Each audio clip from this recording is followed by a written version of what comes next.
안녕하세요. 지극히 사적인 책 읽기의 똑서입니다. 안녕하세요. 독서하는 자 똑자입니다. 저희는 새로운 책으로 시작합니다. 바로 돈의 심리학입니다. 이 책을 쓴 모건 하우저를 간단하게 설명드릴게요. 이분은 월스트리트의 독보적인 스토리텔러로 알려져 있습니다. 행동 재무학 전문가이고 전 세계가 주목하는 베스트셀러 작가입니다. 경력과 프로필을 보면요. 현재 컬러레이티브 펀드 파트너로 일하고 계시더라고요. 여전히 실전 투자 감각을 보유하고 있는 벤처 캐피털의 리더입니다. 그리고 전에는 월스트리트 저널 기자로 활동을 했는데요. 그의 글은 날카로운 분석력을 갖고 있다고 많은 사람들이 평했습니다. 더 모틀리 폴 칼럼니스트로 활동하기도 했습니다. 13년간 블로그와 SNS를 꾸준히 해서 수많은 열성 팬을 보유하고 계시고요. 수상 내역을 보면 뉴욕타임즈 시드니상 2회를 수상하셨고요. 미국 비즈니스 편집자 및 작가협회 최우수 비즈니스상, 제럴드 롭상 금융 저널리즘 부문 최종 후보에 오르기도 했습니다. 소설가의 기술을 가진 금융 작가라는 극찬을 받기도 했습니다. 주요 저서는 3권이 있는데요. 저희가 읽고 있는 돈의 심리학. 이 책으로 전 세계 베스트셀러가 됐어요. 무려 45개국에서 이 책을 출간했고요. 아마존 1위를 계속 기록하기도 했습니다. 그 이후에 불변의 법칙을 썼는데요. 이거는 변하지 않는 인간 행동의 원리를 다루고 있습니다. 그리고 돈의 방정식, 최근에 나왔고요. 우의 축척을 넘어선 철학적 재현을 다루고 있습니다. 금융과 재정을 동화처럼 들려주는 독보적인 학법으로 여전히 좋은 평가를 받고 있습니다. 저도 이 돈의 심리학이 너무 좋아서 그 뒤에 불변의 법칙, 돈의 방정식도 다 읽었어요. 여전히 좋았습니다. 그가 이 돈의 심리학에서 말하고 싶은 거는 돈은 수학이 아니라 심리다라는 거예요. 재무적 의사결정은 공식이 아닌 감정과 편향의 결과라는 거고요. 똑똑한 지능보다 중요한 것은 자신을 통제하는 성품이라고 얘기를 합니다.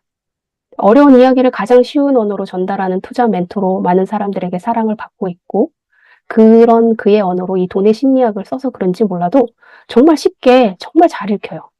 그리고 그가 여기서 말하고 싶은 건 돈을 다루는 태도가 곧 인생을 결정한다라는 겁니다. 돈을 다루는 태도가 어떠한지 이제부터 한번 알아보기로 해요. 네, 제가 오늘 스토리 1 아무도 미치지 않았다와 스토리 2 어디까지가 행운이고 어디부터가 리스크일까를 얘기해 보겠습니다. 먼저 1번 아무도 미치지 않았다인데요. 이 부분 제일 위에 써 있는 말이 좀 인상적이어서 공유해 보겠습니다. 돈에 대한 당신의 경험은 세상에서 실제로 일어난 일 0.0000001%와 당신이 머릿속으로 세상의 원리라고 생각하는 내용 80%로 구성되어 있을 것이다.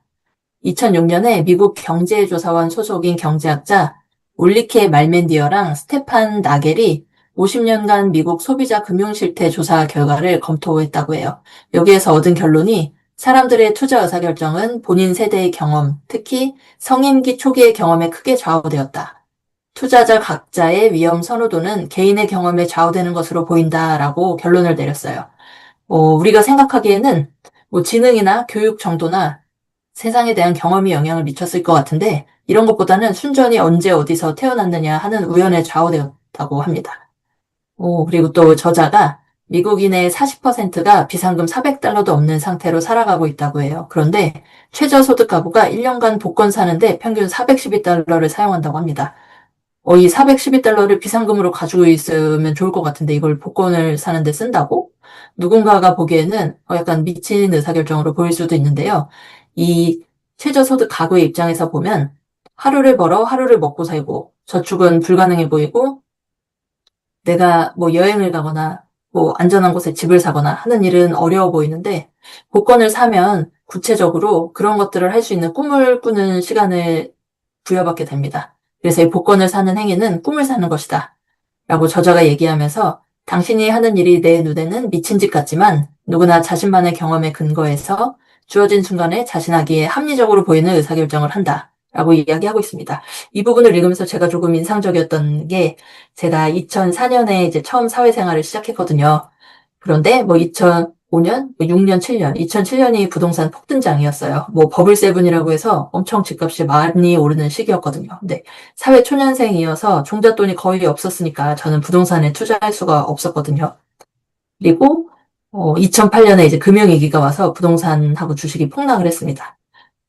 이런 게 어려웠는데 2007년에는 뭐 적립식 펀드가 좀 유행을 했어요. 그래서 미래에셋의 인사이트 펀드라고 중국이랑 해외에 투자하는 게 있었는데 이제 그거를 2, 30만 원씩 제가 투자를 했죠. 그래서 이게 많이 늘어날 거야 기대를 하고 있었는데 2008년도 금융위기 때 펀드 수익률이 마이너스 50%였습니다. 그래서 손절을 하고 그 이후에도 뭐 뉴스에 샀던 주식들이 손실이나 낮은 수익을 보는 일이 많이 있었어요. 그래서, 난 주식이 안 맞나 보다라고 생각을 하고, 사실 최근까지도 주식 투자에 되게 소극적이고, 뭔가 내가 공부를 해서 의사결정을 하는 거를 잘 안 하고 있었거든요.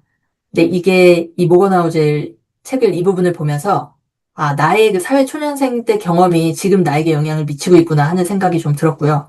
그리고 제가 2016년도에 내 집 마련을 했는데, 사실 16년부터 22년까지는 부동산 상승기였어요. 그래서 집은 사면 오르는구나 약간 이런 생각을 하게 되었고 23년하고 24년은 하락을 하고 보합을 했지만 실거주 주택이었기 때문에 뭐 팔 수 있는 건 아니니까 계속 가지고 있게 되고 또 이제 조금씩 올라서 지금은 다시 오른 상태가 되어서 부동산 투자가 안전하다라는 생각을 저도 모르게 하고 있거든요. 근데 이거를 이제 저희 상황에 적용을 해본다고 하면 사실 부동산도 하락할 수 있는 거고 누군가는 예를 들어 2007년에 꼭지에 샀던 사람은 10년 넘는 시간 동안 하락하고 보합하는 걸 보면서 부동산은 떨어지는 거야. 그래서 난 집을 사지 않을 거야 라고 해서 사실 제 선배들 중에는 무주택에 계신 분들도 좀 있거든요. 아마 이런 시기에 사회생활을 시작해서 그런 영향이 있는 것 같아요. 그래서 이런 내가 언제 태어나고 어떤 경제 상황을 경험했는지가 되게 투자 의사결정에 큰 영향을 미치는 거라는 생각이 들더라고요. 그래서 과거의 경험이 아니고 객관적인 상황을 좀 판단하고 투자 의사결정을 내릴 수 있도록 노력을 기울여야 되는구나라는 생각을 이 부분을 읽으면서 좀 하게 되었습니다. 그 다음은 2장인데요. 여기서는 어디까지가 행운이고 어디부터가 리스크일까라고 얘기를 하면서 제일 앞에 써 있는 말이 겉으로 보이는 것만큼 좋은 경우도 나쁜 경우도 없다. 이게 뉴욕대학교 스콧 갤러웨이 교수가 자신이나 타인의 성공을 판단할 때 유용한 아이디어로 제시한 건데요. 여기 예로 이제 빌 게이츠가 나오더라고요. 빌 게이츠는 누구나 아는 이제 마이크로소프트의 창업자이고 엄청 세계적인 부자잖아요. 컴퓨터로 뭐 MS를 만들어가지고 그렇게 된 건데, 이 빌 게이츠가 중등학교를 다녔는데 레이크사이드라는 학교고 컴퓨터가 있었다고 해요. 1968년이라고 하는데 G의 메인프레임 단말기가 연결된 컴퓨터가 있었고 이거를 학교에서 이제 임차를 해가지고 독립적인 스터디 프로그램으로 학생들이 써볼 수 있는 기회가 있었다고 해요. 와, 1968년에 컴퓨터라니 하는 생각이 들더라고요. 제가 90년도에만 해도 8비트 컴퓨터 막 그런 거 있었던 것 같거든요. 그래서 유엔에 따르면 1968년에 전 세계 이제 중등학교 연령 인구가 3억 300만 명인데 미국에 사는 사람은 1,800만 명, 시애틀에 사는 인구 10만 명, 레이크사이드 중등학교는 300명이라고 해요. 그러면 거의 100만 분의 1의 확률로 빌 게이츠가 컴퓨터가 있는 학교를 다녔던 거죠. 이거는 행운이라고 볼 수 있고 빌 게이츠가 되게 친했던 친구 중에 켄트 에번스라는 친구가 있는데 아마 이 친구가 계속 있었으면 공동 창업을 했을 것 같더라고요. 근데 이 친구가 고등학교 졸업하기 전에 등반 사고로 사망을 합니다. 중등학교 때 산에서 숨질 확률은 100만 분의 1에 해당하는 리스크라고 해요. 빌 게이츠는 100만 분의 1의 행운을 얻었고 친구는 100만 분의 1의 리스크를 얻어서 이제 이렇게 결과가 달라진 거죠. 그래서 행운과 리스크는 우리가 살면서 맞닥뜨리는 모든 결과가 단순히 개인의 노력 말고 여러 가지 힘에 의해 좌우되는 현실을 보여준다고 합니다. 우리는 보통 결과를 보고 이야기를 하잖아요. 그래서 성공한 사람과 실패한 사람이 있어요. 근데 이제 사업에서 성공하기는 사실 되게 어려운 일이잖아요. 누구나 열심히 하는데 운도 좀 따라야 하고 시기를 잘 맞은 사람이 성공하는 거고 누구나 열심히 하지만 실패한 사람도 있죠. 그리고 같은 결정도 결과를 봤을 때는 멋있게 대담한 결정이었어라고 생각할 수도 있고 실패하면 바보같이 무모했다라고 평가를 받을 수도 있잖아요. 그래서 이렇게 어떤 차이가 있을까? 어디까지가 행운, 노력, 재주, 리스크일까라고 얘기하는데 이거 읽으면서 이제 나심 탈레브 작가의 행운에 속지 마라가 좀 생각이 났어요. 그래서 확실한 건 어떤 결과가 100% 노력이나 의사결정으로 이루어진다고 생각해선 안 된다는 것이다. 라고 이 장에서 이야기하는데요. 모건 하우절이 아들에게 보낸 편지에 이런 말을 썼다고 해요. 모든 성공이 노력 덕분도 아니고 모든 빈곤이 게으름 때문도 아니라는 사실을 꼭 알아두어라. 너 자신을 포함해 누군가를 판단할 때는 이 점을 반드시 기억해라. 라고 하는데요.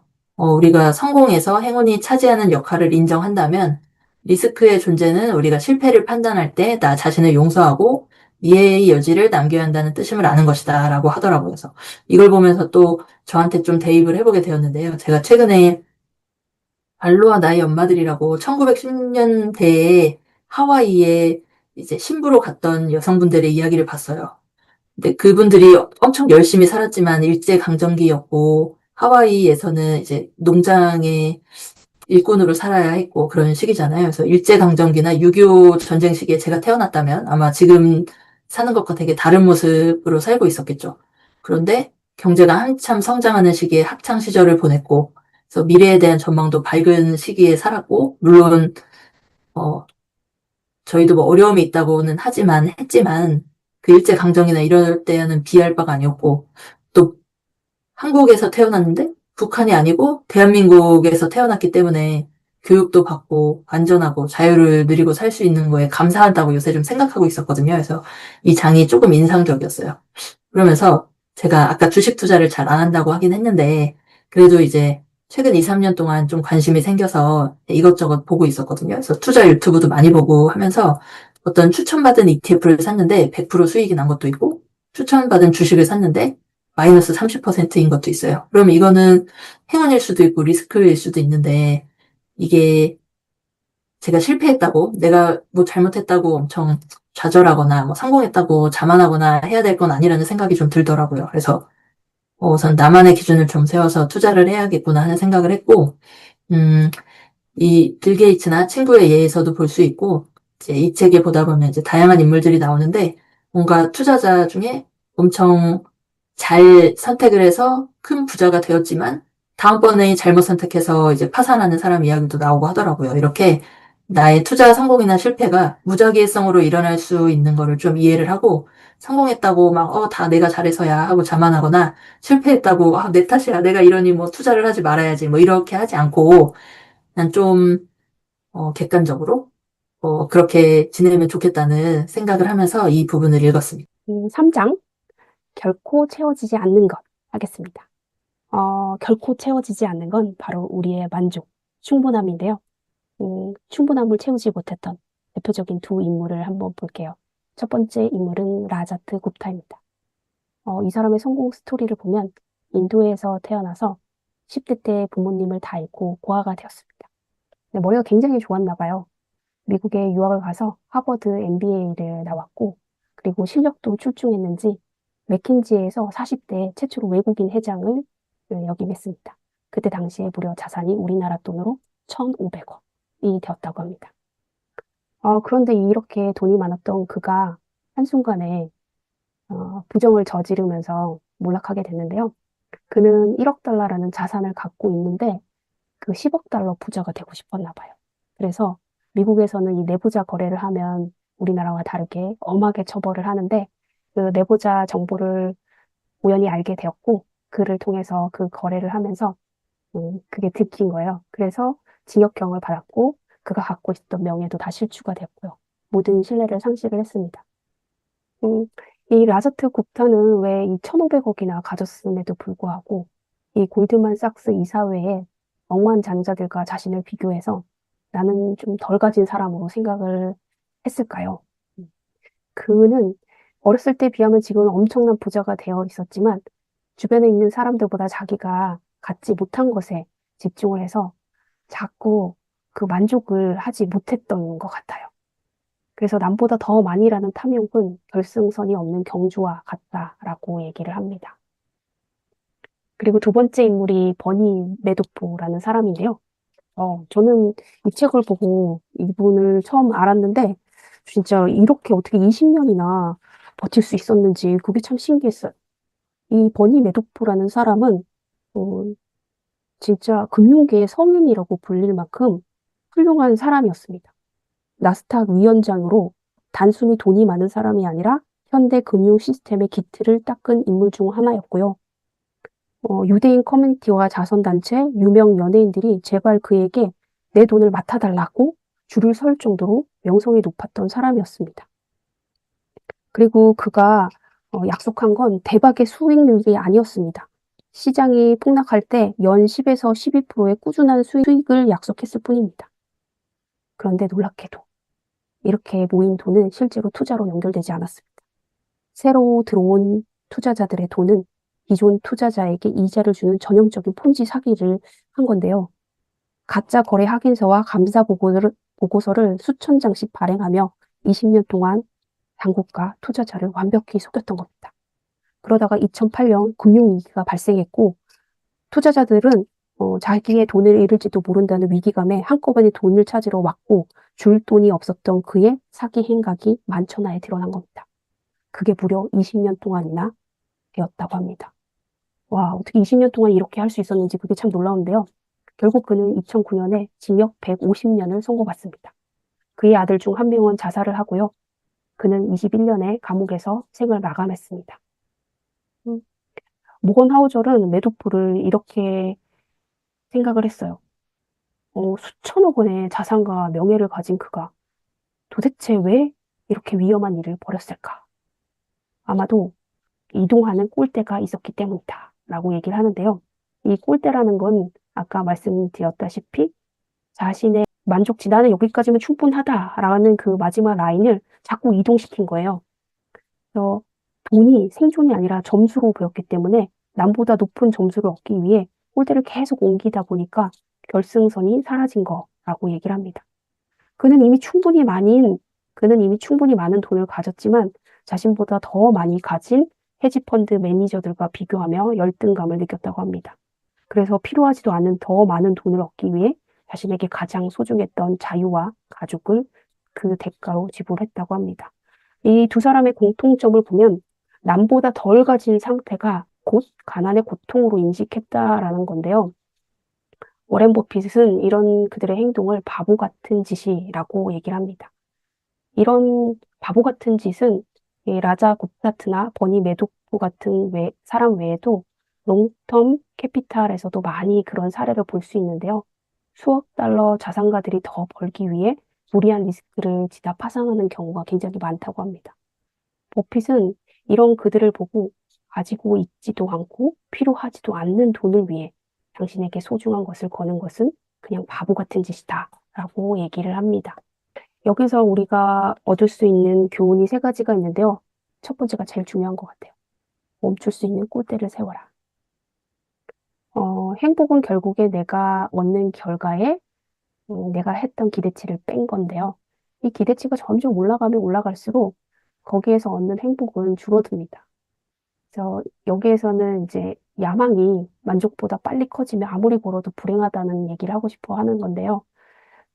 저도 이제 여기에서 저의 꼴대를 한번 세워보려고 해요. 점점 욕심이 커져가면 결국에는 벌어도 만족하지 못하고 불행해질 것이기 때문에 멈출 줄 아는 현명함이 필요한 것 같아요. 그래서 저는 한 연 5천만 원의 현금 흐름과 금융자산 10억 원, 이 정도가 저의 꼴대라고 생각하고 이게 완성이 되면 이제 거기서부터는 멈추었으면 좋겠어요. 여기에 유튜브로 이제 딱 박제시켜 놓을 거니까 제가 한 번씩 들어보면 될 것 같다라는 생각이 들고요. 그리고 교훈 두 번째는 이제 비교는 이길 수 없는 싸움이라는 겁니다. 아까 우리 두 명의 대표적인 인물을 봤잖아요.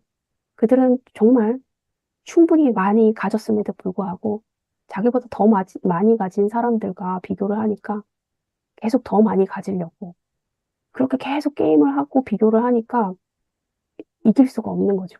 그래서 기준은 이 정도면 충분하다라고 하는 선이 진짜 있어야 될 것 같아요. 그 선이 되면 스스로 포기할 수 있는 게 정말 진정한 용기라고 생각을 합니다. 교훈 세 번째는 충분함은 잠재력을 포기하는 것이 아니다. 우리가 이제 충분함이라고 하면 만족한다라는 건데 어떤 사람 눈에는 그게 나태해 보인다. 노력을 하지 않는다. 더 잘할 수 있는데, 더 많이 가질 수 있는데, 그게 거기에서 포기하는 것처럼 보이잖아요. 근데 진실은 더 추구하다가 아플 때까지 먹고 파산하고 후회하는 것을 막는 최고의 지혜라는 거. 어, 저희 아빠가 계신데요. 저희 아빠가 참 욕심이 없으세요. 그냥 어렸을 때는 어떻게 저렇게 욕심이 없지? 나는 충분하다. 나는 부자다. 이런 생각을 하시는 거예요. 더 가지려고 생각 안 하시고. 그래서 참 답답하다고 생각을 했는데 지금 이제 나이 들어서 보니까 굉장히 현명하셨구나. 그래서 그에 따른 만족도가 되게 크셨던 것 같아요. 행복해 하실 줄 아는 사람이었던 것 같아요. 어느 정도 적정선을 지키고 거기에서 충분히 즐길 수 있는 사람, 그런 사람이 되고 싶다는 생각을 많이 했습니다. 결론은 나에게 진짜 귀중한 것은 무엇인가? 그 리스크를 멈춰야 할 순간을 한번 생각해보고 명성, 자유, 가족, 행복을 건드리기 직전에 멈출 줄 아는 사람이 되어야 합니다. 가장 강력한 툴은 내가 충분히 가졌다는 사실을 아는 것이라고 얘기를 합니다. 저는 진짜 여기에서 내가 어느 정도가 되면 만족할 줄 알고 멈춰야겠다라는 그 선을 스스로 세우는 거, 그게 중요할 것 같고, 이 책을 통해서, 그리고 이 유튜브 리뷰를 하면서 내가 그 선을 이제는 정해놓은 것 같다라는 생각을 했고요. 그 선이 되면 이제 이 세상을 편안하게 조금 더 재밌게 즐기면서 살아야겠다고 생각을 했습니다. 그리고 4장, 시간이 너희를 부유케 하리니입니다. 이거는 복리의 마법과 시간의 힘을 얘기하는 장입니다. 이 어마어마한 결과를 만드는 것은 어마어마한 힘이 아니다라는 거고요. 복리의 비밀은 수익률이 아니라 시간에 있다라는 겁니다. 우리가 읽었던 무의 추월 차선에 보면 이 시간의 힘을 빌어서 복리의 마법을 추구하는 사람을 되게 답답하게 여겼던 게 있어요. 근데 거기에서, 음, 약간 동의하기 어려웠던 게 높은 수익률을 얻으려고 했던 그게 제 성향하고는 맞지 않는다라는 생각도 많이 하긴 했는데요. 이게 저는 편안한 것 같아요. 복리. 이게 시간의 힘에 기대서 투자하는 게 저는 편안한 것 같다는 생각이 들더라고요. 그래서 요 챕터도 그래서 되게 마음에 와 닿았습니다. 빙하기의 반전인데요. 범인은 겨울이 아니다라는 겁니다. 우리가 상식적으로 생각해 보면 이 지구를 덮은 빙하기는 맹렬한 추위 때문이라고 생각하잖아요. 매서운 추위가 와서 이 지구가 빙하기로 덮였다라고 생각하기 십상인데 놀라운 사실은 진짜 범인은 약간 서늘한 여름이라고 얘기를 합니다. 이 메커니즘을 보면 여름이 약간 서늘하면 눈을 다 녹이지 못한대요. 그러면 그 다음에 겨울에 눈이 더 많이 쌓여요. 그러면 그 다음에 태양광이 왔을 때 이 눈 때문에 반사가 됩니다. 그러면 이 더 얼음을 녹이지 못하고 더 냉각시킵니다. 그게 계속 반복이 돼요. 몇 년, 몇십 년, 수천 년 이게 반복이 되면 지구가 얼음으로 뒤덮이는 빙하기가 된다고 합니다. 여기서 핵심 통찰은 얼음층을 유발하는 것은 눈의 양이 아니라 아무리 적더라도 그 눈이 남아있기 때문이라는 겁니다. 이 돈의 원리에 그대로 적용할 수 있는데요. 큰 부를 만드는 것은 압도적인 수익률이 아니라 소액이라도 녹지 않고 남아있는 자본의 힘이라고 얘기를 합니다. 한 줄 정의를 보면 복리는 눈을 녹이지 않는 시간의 예수이다라고 얘기를 합니다. 천재도 놓치는 복리의 속도인데요. 이 복리는 정말 시간이 오래 걸려서 천재도 이게 직관적으로 와닿지가 않는데요. 우리가 아는 빌 게이츠는 정말 천재잖아요. 빌 게이츠가 2004년에 지메일이 1기가바이트의 그 저장 용량의 메일을 사람들한테 제공을 하니까 비난을 했대요. 누가 1기가나 되는 메일이 필요하냐고. 이때 빌 게이츠는 이렇게 성장이 빨리 일어날 거라고 생각을 못한 거죠. 지금 1기가는 정말 아무것도 아닌데요. 성장이 복리로 일어날 때 얼마나 빨라지는지 이 천재인 빌 게이츠도 몰랐다라는 거죠. 이게 복리가 직관적이지 않기 때문에 우리는 잠재력을 무시하고 자꾸 다른 방법 없나? 부자가 되는 다른 비법 없나? 라는 전략이나 비법을 찾아 헤맨다고 합니다. 네, 워렌 버핏은 이 복리의 마법을 가장 잘 알려주는 대표적인 인물입니다. 이 책을 썼을 때 75년의 기다림인데 책이 언제 출간했는지 모르지만 아마 지금 한 80년 넘었겠죠? 어, 워렌 버핏을 분석한 책은 2,000여 권이 넘는다고 합니다. 그런데 이 책들에서 다 놓친 게 있대요. 바로 그가 이렇게 큰 부를 이룬 진짜 비밀은 그가 10살 때부터 시작해서 75년간 멈추지 않았다는 사실이라고 합니다. 만약에 버핏이 30세에 시작해서 60세에 은퇴했다면 현재 자산의 99.9%는 사라지고 평범한 부자에 그쳤을 거라고 얘기를 합니다. 80대 20의 법칙, 폭발은 마지막에 일어났다. 이 복리의 마법을 얘기하는 건데요. 우선 복리 그래프는 초반에는 아주 지루하고 지지부진하게 그래프가 이루어집니다. 그리고 마지막 20%의 시간에 전체부의 80%가 만들어진다고 합니다. 기하급수 그 그래프와 똑같은데요. 이제 지표면이 하얗게 덮여 태양광을 반사하기 시작하는 시점, 빙하기 그 사이클에서 봤던 그 시점이 바로 자산이 원금보다 수익금으로 더 빨리 불어나는 지점이라고 얘기를 합니다. 그러니까 워렌 버핏이 항상 얘기했던 눈덩이가 스스로 굴러가기 시작할 때까지 기다려라. 이게 바로 복리의 마법을 얘기하는 거라고 얘기를 합니다. 최고 수익률의 함정인데요. 우리는 대부분 직관적으로 최고의 수익률을 올리는 것이 부자가 되는 최선의 길이다 라고 생각을 합니다. 근데 진실은 최고의 수익률은 대개 일회성이래요. 반복할 수 없다는 거죠. 그래서 우리가 해야 하는 답은 꽤 괜찮은 수익률을 최대한 오랫동안 반복하는 것이 훨씬 강력하다고 얘기를 합니다. 가장 중요한 것은 안 까먹는 거래요. 손실의 비대칭성을 보면 50%를 잃으면 본전을 위해서 100%의 수익을 올려야 하잖아요. 그래서 까먹지 않는 게 더 중요하다는 거예요.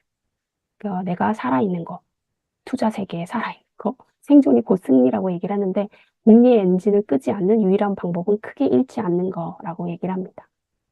결론은 어마어마한 결과에 어마어마한 힘은 필요 없대요. 필요한 것은 오직 시간뿐이라고 얘기를 합니다. 시간의 힘이, 복리의 힘이 당신을 부유케 할 거라고 얘기를 합니다. 네, 지금 나이가 어느 정도 드신 분은 시간이 얼마 안 남았다라고 생각해서 내가 이 복리의 마법을 과연 누릴 수 있을까라고 생각할 수도 있지만 우리가 언제까지 살지 모르잖아요. 앞으로 120년을 살 수도 있는 거고 100년을 살 수도 있는 거고 그때까지 복리의 마법을 시간의 힘을 빌어서 투자하면 되지 않을까 싶습니다. 나한테 최고의 수익률, 획기적인 수익률이 있을 거라는 기대는 버리고 그냥 괜찮은 수익률을 꾸준히 가져가는 게 제일 중요할 거라는 생각이 듭니다. 오늘은 여기까지 하겠습니다. 다음에 또 만나요.